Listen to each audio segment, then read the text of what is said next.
जैसे first question है miscellaneous का, लिखा है A and B two events हैं, P A not equal to 0, P B slash A हमें बताना है। और ये आपके यहाँ पे फर्स्ट है अगर ए इज सबसेट ऑफ बी हो, और सेकंड है ए इंटरसेक्शन बी फाई हो।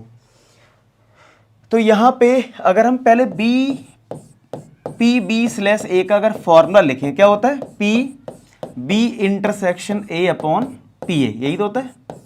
और जिसमें ये बता दिया है कि पी ए जो है वो 0 के इक्वल नहीं है। अब जो फर्स्ट पार्ट है इसमें बोला है ए इज सबसेट ऑफ बी, यानी ए के जितने भी एलिमेंट हैं वो बी में है, यही तो मतलब है। तो अगर हमें जरूरत है ए इंटरसेक्शन बी की, तो आप बताओ इस केस में ए इंटरसेक्शन बी कितना आएगा। अगर ए के सारे एलिमेंट बी में है, एग्जाम्पल समझ लेते हैं, अगर यहाँ पे मान लो 1 2 है तो ये 1 2 3 है, ठीक है, तो इसके सारे एलिमेंट इसमें हैं, यही तो मतलब हुआ।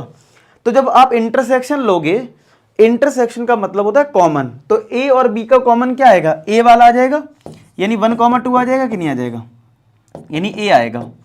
तो हमें ये समझ में आता है कि ए सबसेट ऑफ बी अगर दे रखा है क्वेश्चन में, ए सबसेट ऑफ बी अगर है, तो इसका मतलब है ए इंटरसेक्शन बी की वैल्यू जो है वो ए के इक्वल होगी, ठीक है।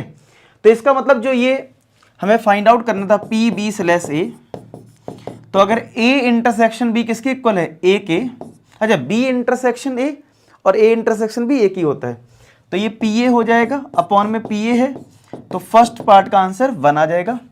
सेकेंड पार्ट में बोला है कि A intersection B null set है।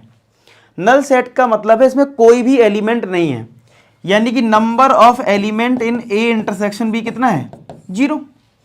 तो अगर नंबर ऑफ एलिमेंट ही 0 है तो इसकी प्रोबेबिलिटी क्या होगी ए इंटरसेक्शन बी की, वो 0 हो जाएगी। तो अगर आपको पी बी स्लैश ए इस केस में निकालना है तो ये आपका 0 हो गया और नीचे पी ए है, तो आंसर क्या आ जाएगा, 0। तो इसका ऑप्शन मतलब अगर आप मिसलेनियस एक्सरसाइज चेक करेंगे तो फर्स्ट क्वेश्चन का आंसर है 1 और सेकंड पार्ट का है 0। क्लियर हो गया, नोट कर लो इसको, सेकंड करते हैं।